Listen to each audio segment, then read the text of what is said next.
Hi, C's. What's this, my report card? Fresh and Buds now. Fresh and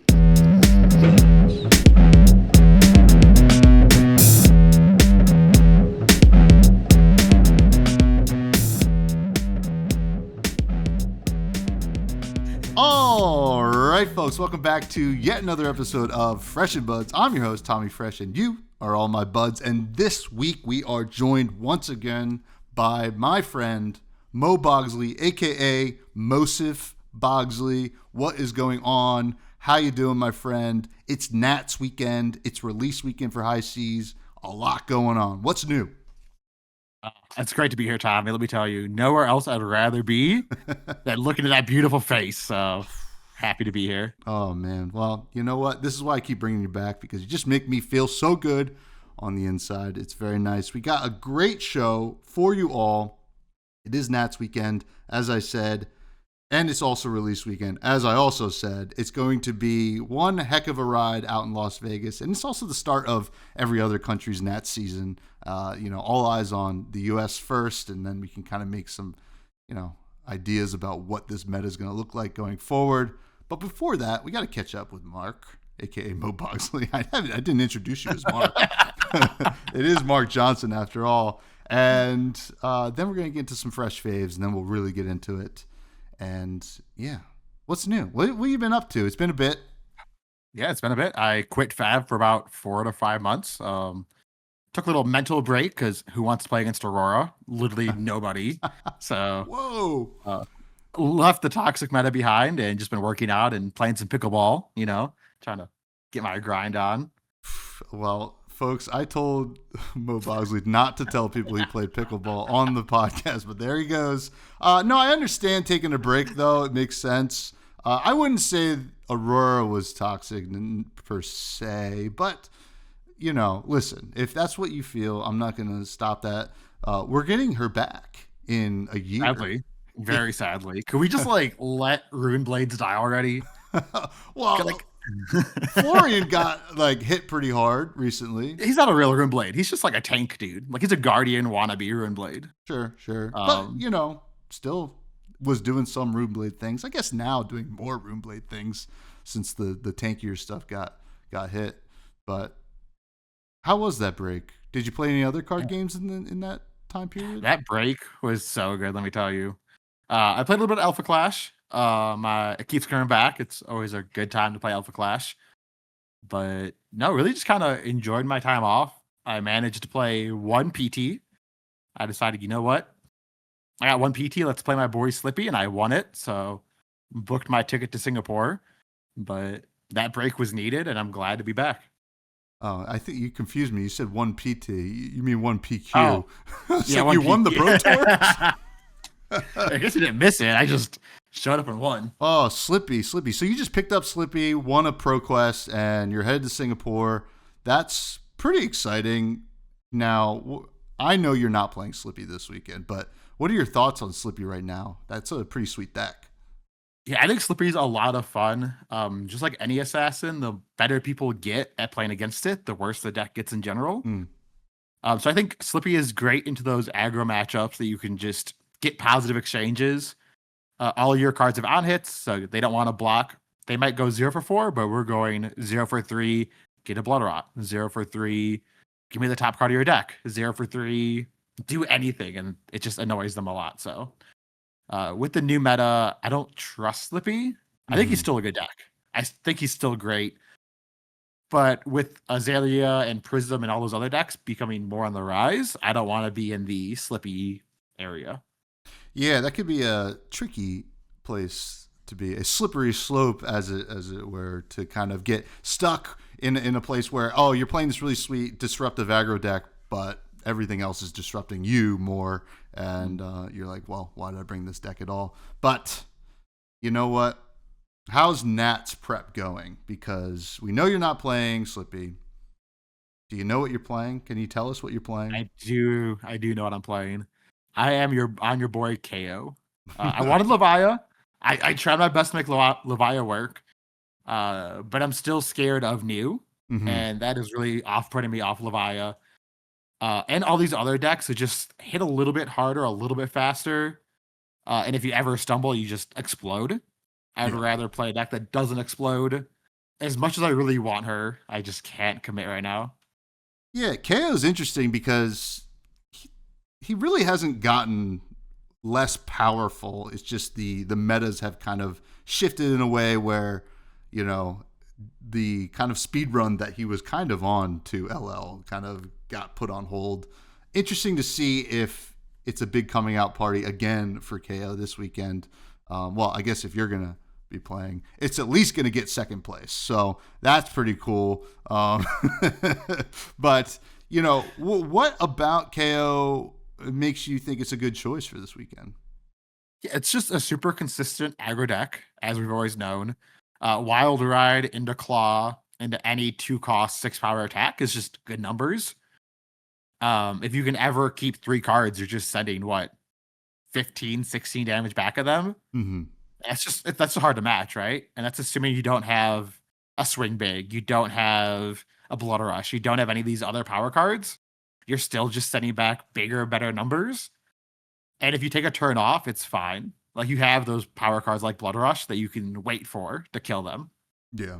Now, what are you kind of afraid to run into as a KO player this weekend? I'm really scared of Azalea. They got so many new cards with the new set that I think that matchup might be about 35%. As long as I dodge Azalea, I feel great against the rest of the meta. But... Well, you brought up something a little bit before we started recording that was, another good reason to play KO is that, it's no new cards. I'm like, there's maybe a couple new cards you could play in the deck. Not sure if you are, but not a lot has changed with KO. So you don't have to worry about the stresses of the new set coming out the weekend of the Nats season starting, especially in the US here. So that you have that going for you. And then also Azalea players, that deck is, I don't really know what has changed for the Azalea deck, but if you were hoping to play Marlin and couldn't get the cards and you're like, I'll just play Azalea, it could arguably be a better deck anyway. So that could be something scary. Yeah, 100% agree. I actually put no time in trying to perfect any of the new heroes because I knew I couldn't play it. So there might be like a Gravy Bones deck that's just insane. But I know I don't have the time to get the cards, so I'm not going to spend 40 hours trying to be the best Gravy Bones player. Listen, that's fair. And I think KO, I would have to imagine KO likes Gravy Bones matchup. Maybe Marlin could be difficult. Not really sure about Puffin, though. Yeah, in my testing, I'm fine against all the new heroes. I think Gravy Bones is pretty easy. And Marlin could get you, but normally she's not strong enough to get you. So cool. Yeah, it'll be interesting to see how they play, and we'll talk about that in a little bit. Now, before we get to the fresh faves, you're going to your favorite city. Vegas, baby. Vegas, your favorite city, notably one of my least favorites. But listen, this is why we work so well together. We're kind of like, a little bit back and forth, the ranch to my blue cheese, all of that, different strokes for different folks. Any troublemaking to be had in Las Vegas this weekend, or are you all business? Hopefully troublemaking. Hopefully. In the Team Ascent Discord, Dagan already posted he's playing craps, and I'm like, man, I'm out here in Denver, and you're playing craps without me? He's playing craps right now as we're recording. Yeah. He said he won like $400 just now, so like Dagan's already killing it. And I gotta talk to this guy all day, so not as good, but no, all day. It's like maybe an hour and a half tops. My God, no, of course, Dagan's at the crap tables, but good for him. I hope that some trouble is to be had, but not too much, and maybe some celebratory drinks when you get in second. That'll be really cool. I'll be cheering for you, of course. But let's get into the fresh faves for High Seas. A fresh new set that I reviewed all the cards last week by myself. My voice is still recovering, if anybody can't tell, but it was fun to do. Now, MoBogsly, what's your favorite hero from High Seas? Gravy Bones. I think he's just the coolest mechanically. it's so different than Illusionist. It's not like, let me flood the board and just go again and abuse the game. It's like, this is my one dude, and if you kill him, I'll get another one. Yeah. But no go again. So, like, I will attack you for 4. And it's face up, right? Like, there is no 4, then 4, then 4. It's just, this is my little dude. He's my friend. Don't kill him. Yeah, he feels fair, right? And I think that's like the biggest thing here. I think a lot of people were kind of nervous about more allies coming to the game, but so far it seems okay, hopefully, and certainly popular. Now, what's your favorite weapon from the set? So I think the weapons are kind of lame in this set, to be honest. Nothing is really super exciting. So I'm going with the boring Cogworks Blunderbuss.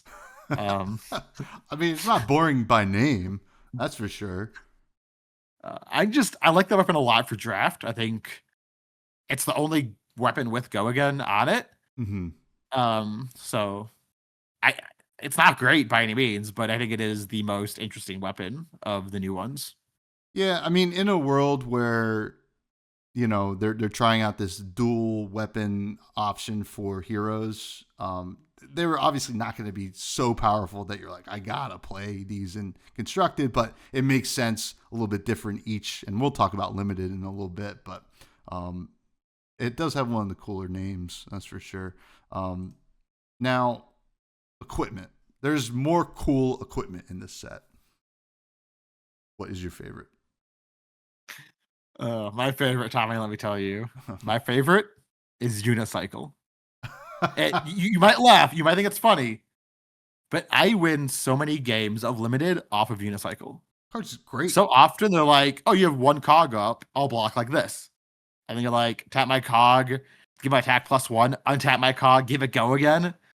And just that one breakpoint, that one little interaction can win or lose you game. So Unicycle is my favorite equipment, and I think it is underrated by a lot of people.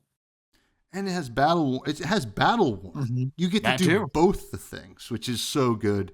And not to mention, it's just a silly looking card, which is fun. It is a silly looking card. Now, cards you throw in your deck. What is your favorite card of the set? Yeah, so as you know, I'm a brute player just like you. I like Levia. I like all the brutes, honestly. So Sea Legs is my choice. Not the best brute card, not the best card in general, but nothing feels better than discarding that card turn 1, turn 2. Your opponent codexes you, discard Sea Legs. Oh, so good. Not insane, but I wish it was blue. Yeah. Yeah, I think every brute player wishes blue. I like that you keep referring to me as a brute player. I am a brute player, but I'm more of a Riptide player these days.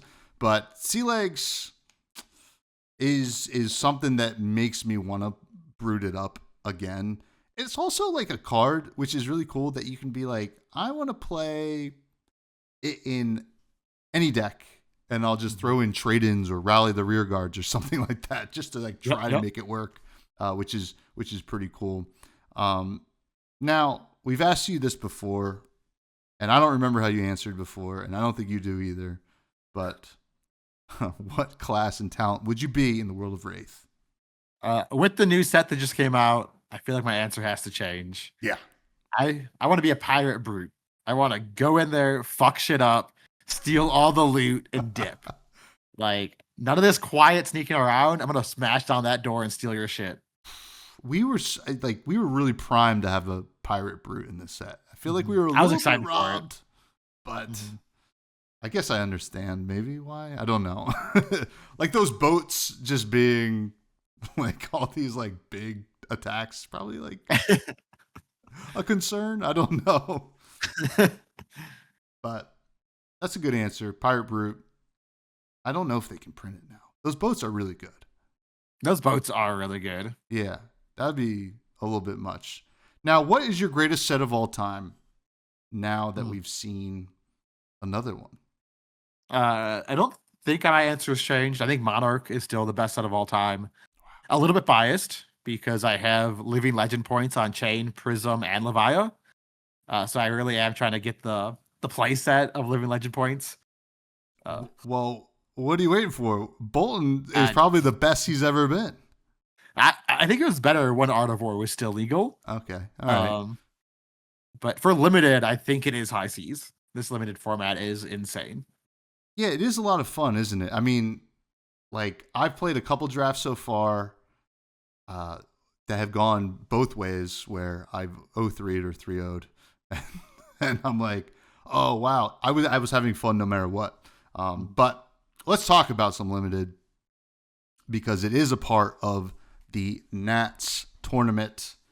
And as far as I know, you drafted most of today.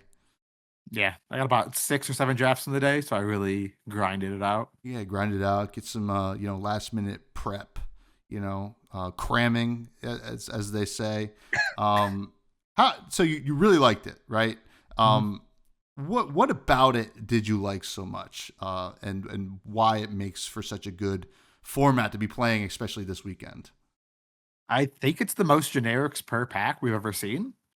And all the generics are so strong and unique that every deck can play a lot of generics and not feel bad. Mm-hmm.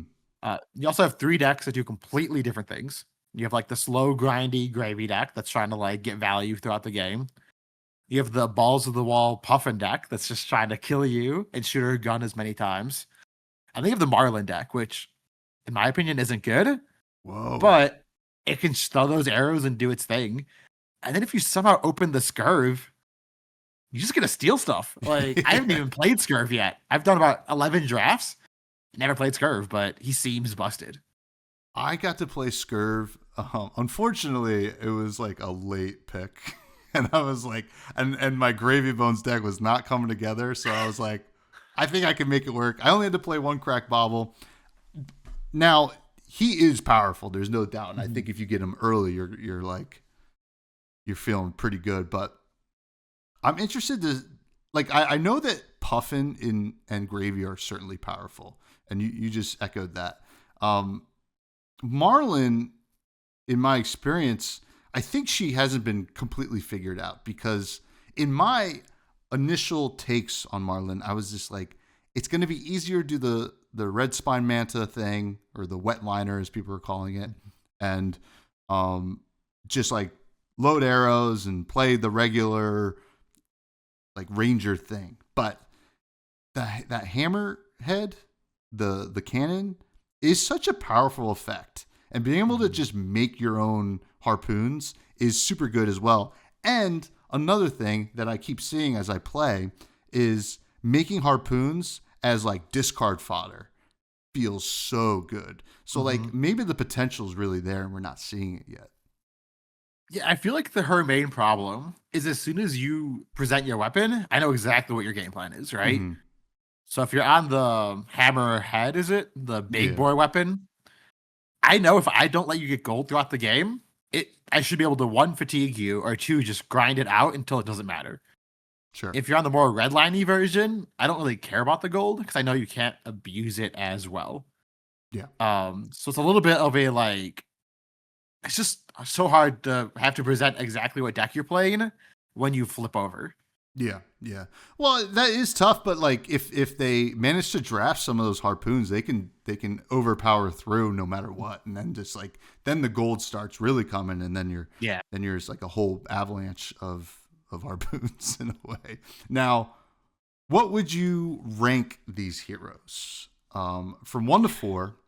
I'll just say 1, and you say it's like a blind ranking, but not really a blind ranking. You know which ones are coming. On a scale of 1 to 4, not a scale, name the number ranking for each hero in limited. First, Gravy Bones. So this is a kind of a trick question, right? Because if you get Scurv pack 1, pick 1, yeah. I think Scurv is number 1. If you get Scurv like pack 2, I don't think he's playable. Yeah. So that's like the hardest part. Like that's the hardest part about this is like, I want to put Scurv number 1, but because there's such a high like emphasis on it only being your pack 1, pick 1 choice, is that even fair to put him pick 1? Yeah. Like, I'd be the happiest at Nationals if every draft pack 1, pick 1 was Scurv. Like that'd just be the best case scenario. Sure. So I think maybe Scurv. Well, we'll start with Scurv then. Maybe Scurv's more of a 1B, right, to whatever 1 is going to be. That's fair. That's fair. But I just want to put that out there because I don't think it's fair to rank Scurv next to everybody else. Sure. Justice for Scurv. But 1B for Scurv. Got that out of the way. Now, Gravy Bones. Best deck in the format. Really? Hands down. Best deck. Do you find that he is hard to get the cards with, like, getting an appropriate amount of allies and blues? I haven't had that trouble yet. I've been like committing to Gravy pretty early on. If I see a good ally or a tipple, pack one, pick one, I will just try my best to say, hey, I'm in Gravy, stay away. And that seems to be working. I think the hardest part about Gravy is he's so hard to play. That deck will break your brain over the course of a tournament if you are trying to play him in draft every single time. Yeah. But I think he is hands down the best deck that can play around and play against everything. It also has the most 4 blocks, I believe. It has the defense reaction, and it has the Necromancer block 4. Mm-hmm. That could be a block 5, right? It'd be a bad block 5, but it could be a block. So I think that mixed with the allies, it's a super strong deck. But player skill is super important because you could get fatigued very, very easily. Mm-hmm. So you need to play not perfectly, but it's a very hard deck to play. But I do think it's the best.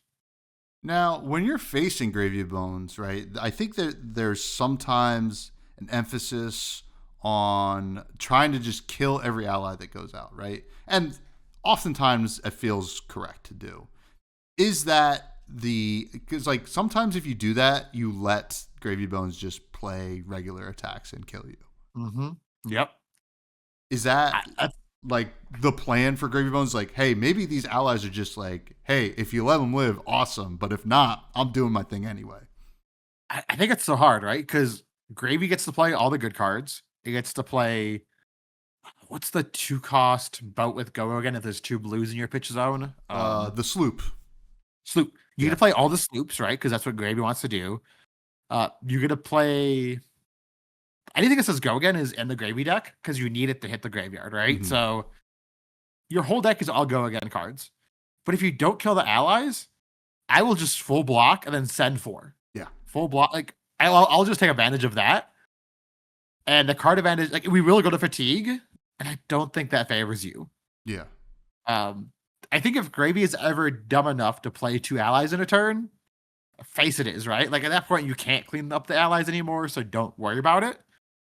But if you ever have like a weak go again attack, killing the ally is always the right move. Which is why I think Puffin is so strong with the go again gun.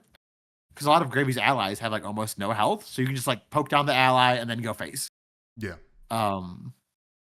Yeah, that's kind of interesting. Now, let's talk about Puffin because I think, based on what you've said, Puffin's your number 2. Mm-hmm. Yes. Puffin's an interesting one to me because I could almost see Puffin be number 1 because from what I've seen, she is consistent and can have huge numbers and just do pretty busted stuff, right? You even talked about the unicycle, right? That's like your favorite equipment in this set. That is busted in like limited to be able to like kind of get so much value off of a common equipment. So why is Puffin at number 2 for you and not number 1? I think in the ideal draft pod, there's 3 Puffins, 2 Gravy, 2 Marlins, and 1 Scurv, let's say if that's open, right? Mm-hmm. And being the deck with the most players is never where you want to be. And I think it's easiest to be a Puffin. Like I think, for example, in Sealed, Puffin should be the base hero you play. And I think when you are like the quote unquote base deck, it is the hardest to get that busted deck. Yeah. So I think in a vacuum, she is the strongest hero. But when you start to think about like who's taking what cards you'll actually get, she falls down a little bit. That makes sense. So the strongest Puffin in like the pod will perform, but perhaps not all of them. You're not like super scared to see all of them because there will be multiple like every single time. That makes sense. I think Gravy's a very safe 2-1 deck. Mm-hmm. I haven't gotten worse than 2-1 when I've drafted Gravy yet.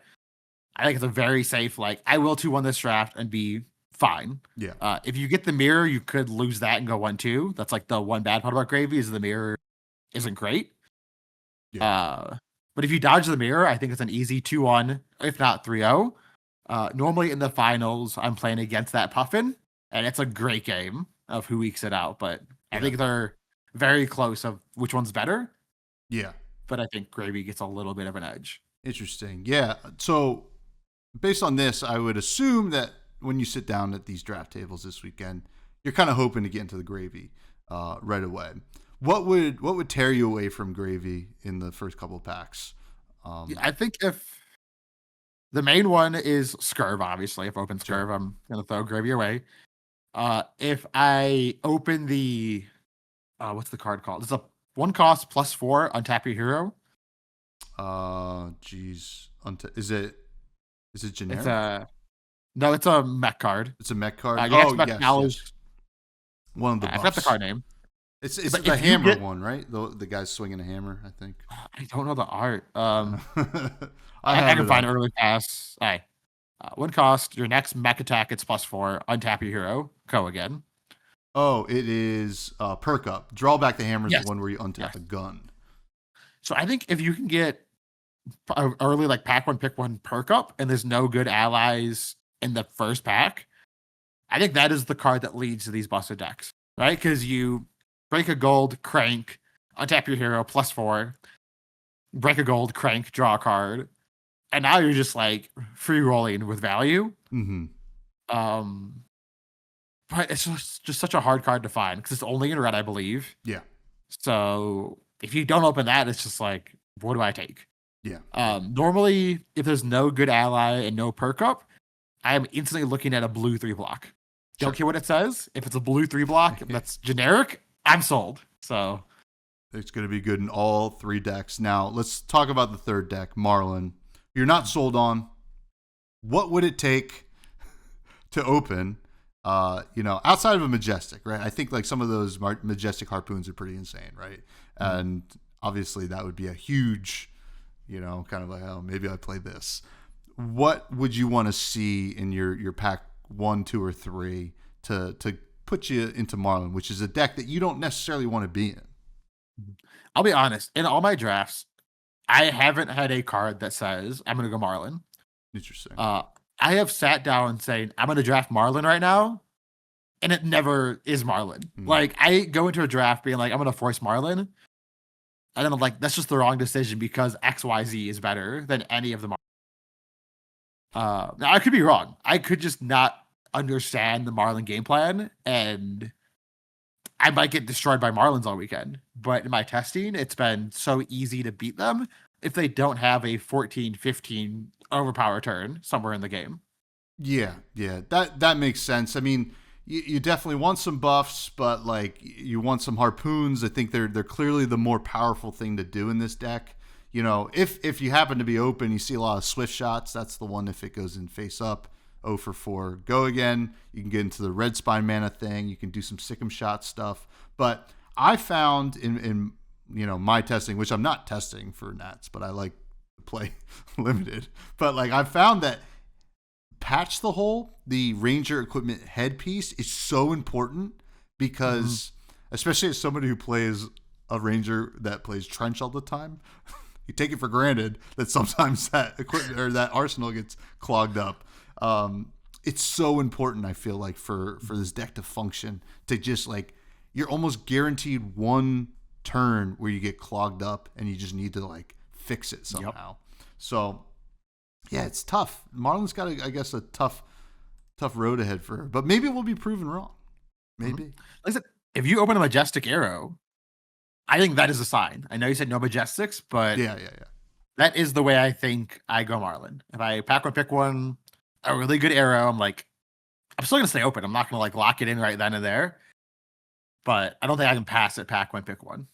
Yeah, it could be, she can end up to go back in time all the way to Uprising, right? Like where Dromai is gravy bones, right? Where if you got some good allies, you're like cooking. And then Fi and Puffin are like the de facto aggro deck. But if Icelander lined up, it was like hard to beat. So maybe, I think that's exactly true. yeah. That's So, a great way to put it. so, Or the Oldhim meta, right? Like Oldhim mhm. was the deck to beat, and oh my god, who was the Lexi. Runeblade back then? No, Oh, the Runeblade. Briar. Briar was the second best deck, and if there's only one Lexi, Lexi wins the pod. Yeah. But if there's ever two Lexis, Lexi just dies. So I Mhm. think that is the Marlin of the set. Yeah. So very interesting. Very interesting. Interested to see how it goes. Now let's talk about some classic constructed. What are your thoughts? It's a brand new meta. We don't know a lot about how these heroes are going to perform. This is like the big coming out party. If people got the cards for it, of course. Stressfulness aside, how do we think it's going to affect this weekend? Like I said at the start, ding dong, the witch is dead, right? There's no more Aurora. So like I'm loving it. Yeah. I think this meta is great in my playtesting. I don't think there's a like, hey, this is the best deck right now that anyone can agree on. I think there's like 4 or 5 like which is the best deck? Which Mhm. assassin is the best assassin? Is it Mario? Is it New? Is it Slippy? Like no one really knows where the chips are gonna fall. And I think it's gonna be super exciting to explore a meta where I don't know what I'm gonna play around. Yeah. Like I don't know what people are bringing. I think Azalea might be a high pick, but I may be wrong. So it's just a crazy world to be in. Are the Kanos afraid to show up to this tournament, or are they emboldened? So that's the thing. I think a lot of people asked me, am I going to play Kano this weekend? And I said no, because I assume people are respecting Kano. Sure. I'm respecting Kano. Like, I have a ton of respect for Kano in my deck. Yeah. I have extra blues in the sideboard just for Kano. Like, I will not lose to a Kano this weekend. And I think that is the big problem is if people know that Kano might be good, he shouldn't be good. Yeah. However, because the meta is so open, are people going to say AB3 or 3 hate cards? And that's really where it's going to get you. I just don't want to be the Kano player that sits down against Spell Void 2, AB3, 3 Oasis every round and have to like Giga stack and hope to not mess up. Yeah. I thought you didn't want to be the person known as a Kano player to lose to a Kano this weekend. I think that's every Kano player. I don't think any Kano players want to lose to a Kano because they know if you're good, the deck shouldn't beat you unless they high roll, right? Yeah. So, yeah, that's kind of interesting. I mean, I'm not really sure what people are thinking, but with that new hate card from High Seas, blanking on the name, the blue that basically shrinks down an attack, or not attack, a spell. It can be kind of like a scarecrow in a way. Don't come over here. So, I still think Oasis is better against Kano. interesting. I think that card is great when it's great, Mm-hmm. but I think because Oasis is better against a field, there's no reason to play that card over Oasis currently, unless you want to play both, in which case, yeah. Yeah. I mean, I guess it is good into Verdance and Ocilio, which are 2 relatively viable decks as well. So, True. We'll see how that really goes. So, the High Seas heroes, if people get the cards for these heroes, are they going to make a splash? Because I think, listen, LSS wants these heroes to make a splash in this meta. Obviously, difficulties aside, hopefully it still happens. Will it happen if, in a world where people can play these decks, it happens?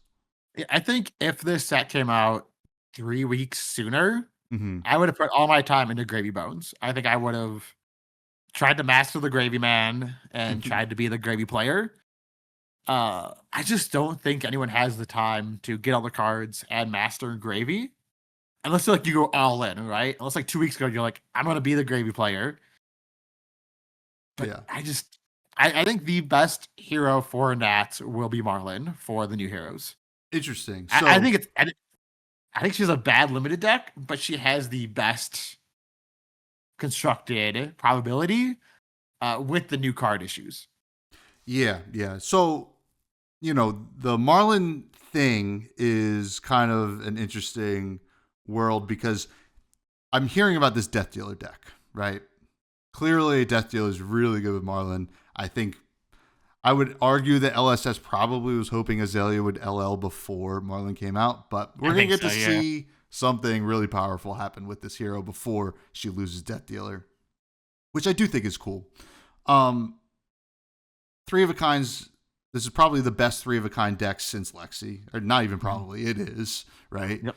So she has a lot going for her in that regard, but there are people playing the Harpoon style as well in what I've seen. So which is the better one? I think, again, if we had 2 to 3 weeks more, I think we could break the Death Dealer deck and it'd be the best deck of the tournament. Sure. But right now in my testing and the rumbles I've been hearing from other players is that it's a little bit too inconsistent. Yeah. It's not there yet. It can have a 28, 30 damage turn, but then its other turns just aren't there, right? So it's a combo deck. And if you disrupt her, it's just GG, right? Like if you're playing against new, good luck trying to combo off anybody. But the Hammerhead deck, I think that is the more likely build for Nats. Sure. I think that is it's Azalea, but not Azalea, right? Like it's a little bit different. A little bit different on it. It's a little bit, different everything. But I think Hammerhead will be the deck that shows up more than Death Dealer. It does remind me of Azalea that blocks better, if that makes sense. And a little bit beefier, and I guess has some more play into like Illusionist. I guess Prism is the only Illusionist left, but should be kind of interesting. As a Riptide player, I love people playing the Hammerhead deck because I'm like, oh, overpower? That's no problem for me. I'm just going to do a bunch of traps. But we'll see if actually Riptide might have a good meta, because if it's not Kano, I think Riptide would be a great choice for this weekend. But we'll see. So, Puffin. Great limited deck. Is it even close to being the second best mech deck? Every time I play against the Puffin, I'm like, wow, you did 20 game actions and you hit me for 7 this turn. Good job, buddy. Like, they do so many things on their turn just to do nothing. And I'm like, what are you doing over there? Maybe there's a version, like I said, we haven't seen yet that's really good.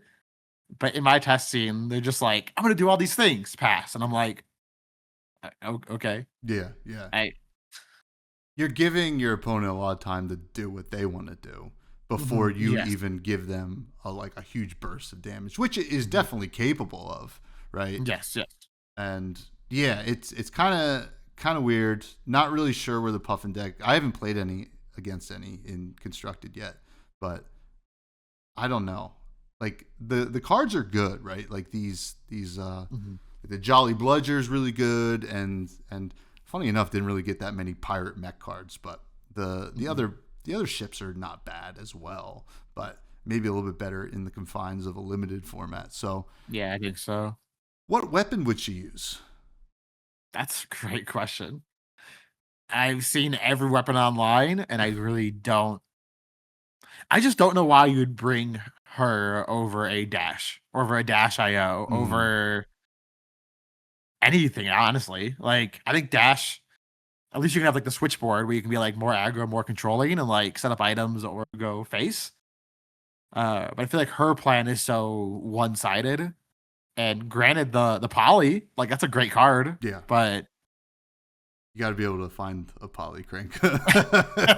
Yeah. So yeah, it's very interesting. These new heroes are kind of interesting. Now, outside of the new heroes, we do have a kind of more established meta, right? Florian just got hit big time, but certainly still a powerful deck. There's no doubt about it.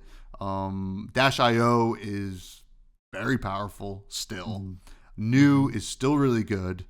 And, I'm hearing rumblings that KO might be good, might even come in second at Nats. So, like, what do you make of the existing card or hero in class pool?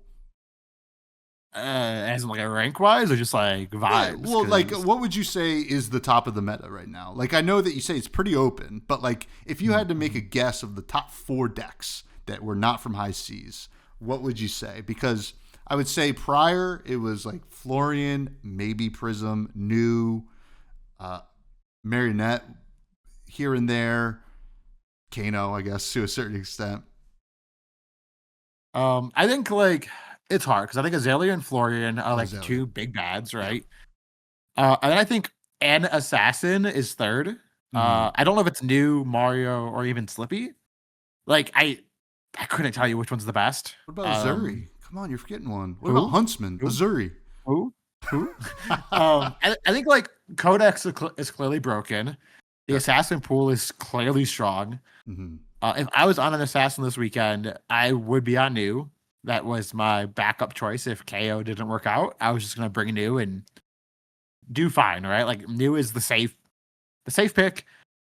Everyone's like, yeah, Kano this, Kano that. If people forget that new exists, she can take over the game, right? Like if you play too many good blues, she'll just smack you with them. Yeah. And then the fourth deck, that's kind of like where it falls off. I think Prism is really strong right now. Especially if you're looking at like Azalea, you're looking at Florian, you're looking at new. Prism just kind of shows them. It's like, hey, you got any poppers? Not really. Cool, let's play. Yeah. And I think in fifth would be a Brute. I think Levia is really strong right now. I think she's really hard to play, but I think like Levia / KO is definitely up there, and it is a Brute's world again. Oh boy! Now you aren't talking about warriors so much. I think that what's that? Listen, the last time Brutes were king in a meta, warriors were also up there, right? We had Hatchet Story. We didn't have Fang yet, and Fang is certainly a powerful deck. Just don't run into bad matchups that you'll just lose immediately. And then Olympia. No, Bolton is a real deck. I swear. What about these warriors? Because Valiant Dynamos is such a good card. I think the best warrior right now would be Kasai. Oh yeah. Kasai. Don't tell Elaine I said that because I don't want to hear from Elaine. But I think the new legendary, or new Fable, I mean, is very strong in Kasai. Yeah. I don't know if that's enough power to put Kasai above all these other decks, but I do think she's there. I think she's like maybe like 8th or 9th best deck right now. Okay. Which really, if you make a tier list, that's what like bottom of A, top of B. Like I think she's like she can compete. Sure. I think if you're playing a warrior, you should play a different game. Like I think you're doing something wrong in your life if you're playing warriors. So like, oh man, I don't know. Ooh, man, listen, I don't agree with that at all, listeners. Listen, if you want to. MoBogsly is going to plug all of his socials at the end of the show. You can send the hate comments to him over there. I do not agree. I think warriors are very cool. But I mean, like, yeah, Kasai is a good point. Just won a Battle Hardened a couple weeks ago, playing Seduce Secrets, which is pretty cool. Just doing like really neat stuff, and then there's more gold support in this set, so that makes sense. What about Victor? Victor also got some gold to play with, I guess. Yeah. So funny enough, I think Victor currently is a worse KO deck. Okay. It sounds a little bit weird. But they're both these like aggro decks that want to win clashes, right? And I think KO just gets more value per turn. And I think Blood Rush Bellows is better than Daddy's Money. So okay. I think that's where I am right there.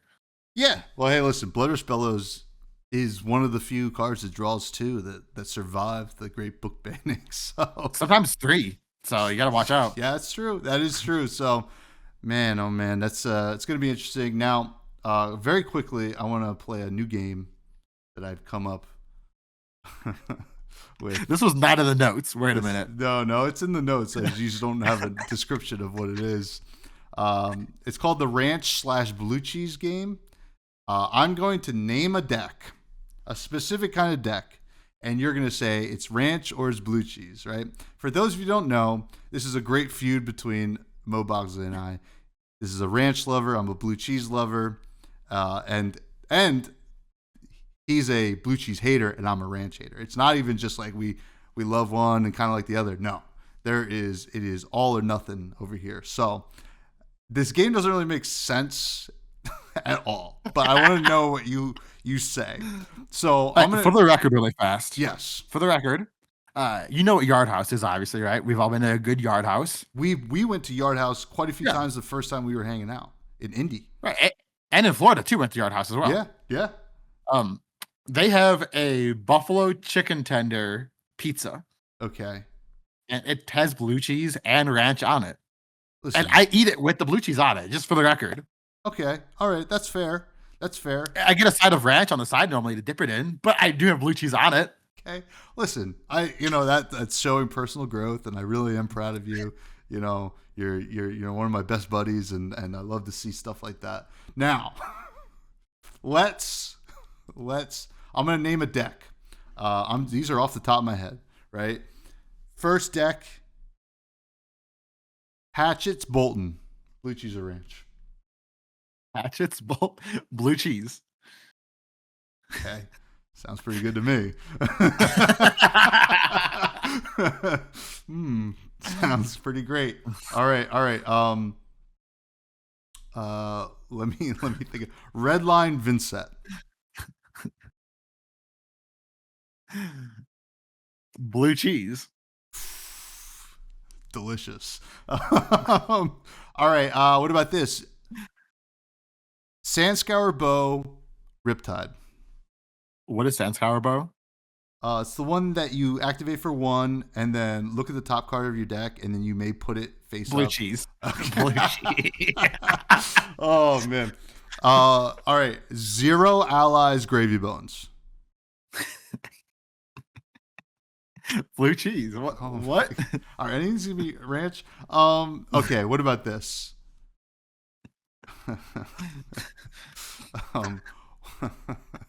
Okay. 1 dagger. Slippy, but you have a whole list of different offhands that you can side in based on what you want. Ranch. Okay. You like ranch. that. You like Ranch. some Yeah, I like flexibility. that. That's good. Yeah. So you can play like the ornate Tessin or something like that, or bring in the arcane lantern. Makes sense. All right, I'm gonna hit you with one more. I gotta come up with something. These are so bad for the record. Like, wait, no, these are all decks that will exist at one point. All right. Jeez. Okay. Decimator Battle Axe Fang. ranch. Sounds cool, right? Ranch. It does sound cool. I don't know how it works, but it sounds cool. I don't know how it works either. And it's definitely like, what are you even doing with the hero ability? You can do that with any other warrior, but you get access. But it's warrior, so it's still bad. So I guess blue cheese. Oh man. Well, that has been the first edition of the Ranch/Blue Cheese game here on Fresh and Buds. It will make a return. I can guarantee you that. It better be next week. Yeah. Well, with our guest next week for episode 200, who could it be? Some people know. Some people are privy to that information. I'm coming back, guys. I'm sorry. No, Me 2 weeks in a row. Don't say that. They'll unsub. No. I'm kidding. That would be awesome, but it's somebody else, unfortunately, for you, MoBogsly. We do have listener questions, though, because people love you and they want to ask you questions. The first one comes from, also to note, this is from the Buds Discord, where anybody's free to join, and it's in the show notes below. First one comes from Capolo, who asks, besides Riptide, which other fab hero could join the pirate life? And then also, if you were to be a pirate, what would be your nickname? I mean, as I talked about earlier, I think KO would be a pretty sick pirate. He's already got like the one arm thing going. Oh, yeah. Like just throw an eye patch on it and just call it a day. I think KO fits the vibe pretty well. Yeah. A gladiator, pirate, like what's the difference really? The time period, maybe? Yeah. Like they used to fill the Colosseum with water and have like ship battles. Mm-hmm. So I'm seeing the vision. KO could be a pirate. Like he could be a pirate. Yeah. I mean, I'm all about it. Now, if you were to be a pirate, what would be your nickname?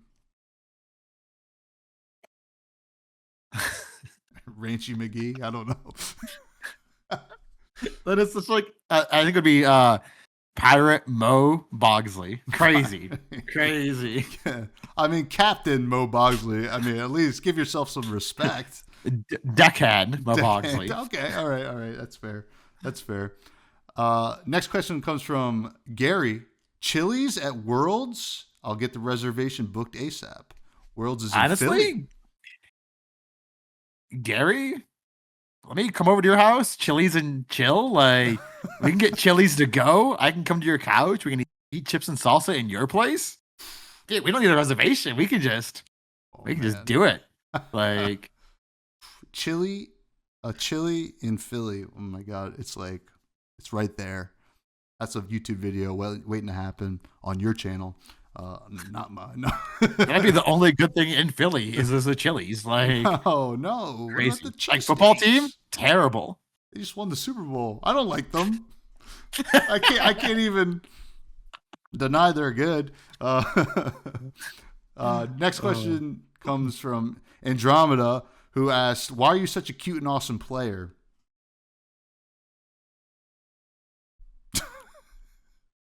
For the listeners, MoBogsly just put his hand up to his face and made a cute face, I guess.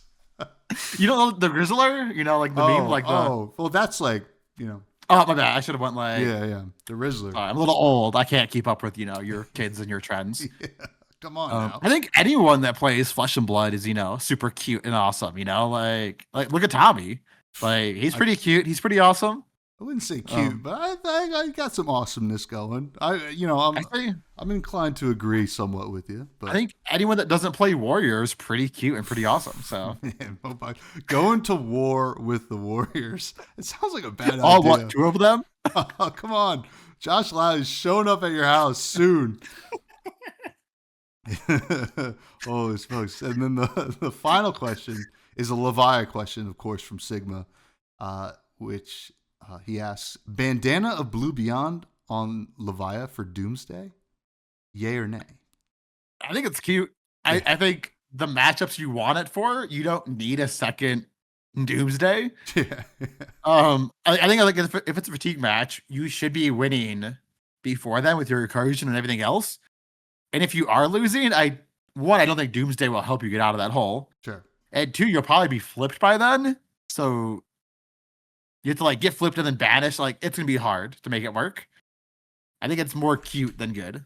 But now, if you have played, so that's kind of interesting. I guess you could do it with Eclipse and Chain. Is that better? I think so. I think 100% that's better. Yeah. I think Eclipse and Chain is way better. I think again though, like, why would you want to play that headpiece when Leviah has such good headpieces? Mm-hmm. Why would Chain want to play that when you can have Crown? Like, I just don't see that headpiece ever making the value that the other headpieces do. It does. I mean, okay. So the interesting thing with it is you can discard your Beast Within when you do it. You could. Like, it's cute. Like I said, it's cute, but you have to then, one, have a Beast Within the turn you want to. Well, you have to cast Doomsday. Sure. Then be at a high enough life that you're not already winning. Okay. To discard a Beast Within to get it back on the bottom of your deck. Okay. Then live another 20 turns to draw it and cast it again without either one of you dying. This sounds like the easiest thing I've ever heard of. I don't know what you're saying. I am all for it. I'll play the Worlds right now. I'll sleeve it up right now. At Worlds or Nats?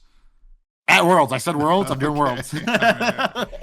I mean, listen, it might be meta at that point, so who knows? But, excuse me. That's going to do it for this show. MoBogsly, thank you again for coming on. You're a mainstay here at Fresh Buds. Sadly. And, you're one of the few people I know that I can, like, really just get some information out of. Like, tell me what you're playing at Nats. You're like, KO. I had to torture him first before he came on the podcast. Dude, it was so bad. Like, hey, he gave me $50, and I said, okay, that's fine. I'll take it. Holy smokes! What do you think I am? Made of money? But it was $50 to be on the show, then $50 to my hero. Like, that's $100 right there. That's good. Your lifetime winnings are going up. Let them know. But please plug everything you'd like to plug, so that the Buds and the Warrior players can find you. Thank you again, my friend. Twitter, YouTube, Blue Sky, everything at MoBogsly. I'm trying to use Blue Sky more. Mm-hmm. I really am trying to force myself to. Realistically, Twitter is my home for sports. Sure. And I'm trying to make Blue Sky that way. It's just a lot harder. I guess the algorithm doesn't want me to be a sports guy on Blue Sky. I don't know. But as soon as I figure that out, I'll be on Blue Sky more. Cool. Yeah, please check them out. Blue Sky's awesome, especially for Fab. You can continue to find me on Blue Sky at freshbudspod. I have a Discord, the Buds Discord. It's free for everybody to join. Check out the YouTube. Give the old like, comment, subscribe. And Fresh Juice, an indie game podcast I do with my cousin every week as well. Next week, we're reviewing a game that I'm having a ton of fun with called Nine Kings. Super excited. And finally, MoBogsly, what's some food you want to talk about right now? Oh, man. There's so much good food in the world. There is. Wait. You know what? I know what you're cooking, but Mm-hmm. do you know if that tastes good yet? I haven't tasted it yet. We'll find out as soon as I close this down. Yeah. I think for food, let's talk about Vegas, right? Sure. Like one of the food capitals of the world. Yeah. I think if you're in Vegas this weekend, yeah. I think I've been here twice, and every time I've been there, it's been amazing. I highly recommend Hell's Kitchen in Vegas. It's gonna set you back like $150 a person. Whew. But man, it is some good food. It is. Is that Gordon Ramsay's amazing. Hell's Kitchen? Yeah. Does he yell at you while you eat it? Or Dude, I wish you can watch them cook though, like because the restaurant is the old set, so you can like see all the cooks and everything cook. And man, I'm not a big steak guy. I don't know if beef Wellington's considered a steak or not, but that beef Wellington is so good. It is amazing. Interesting. Oh, so, well, I guess you'll have to take me there next time I'm in Vegas. If you come to Nationals, I will pay for your beef Wellington right now. I will not be at Nationals this weekend, but I hope everybody does have a good time. But unfortunately, you know who's not going to have a good time being on this show this week? It's Charmer. Sorry, Charmer. Everybody, thank you for listening and have a great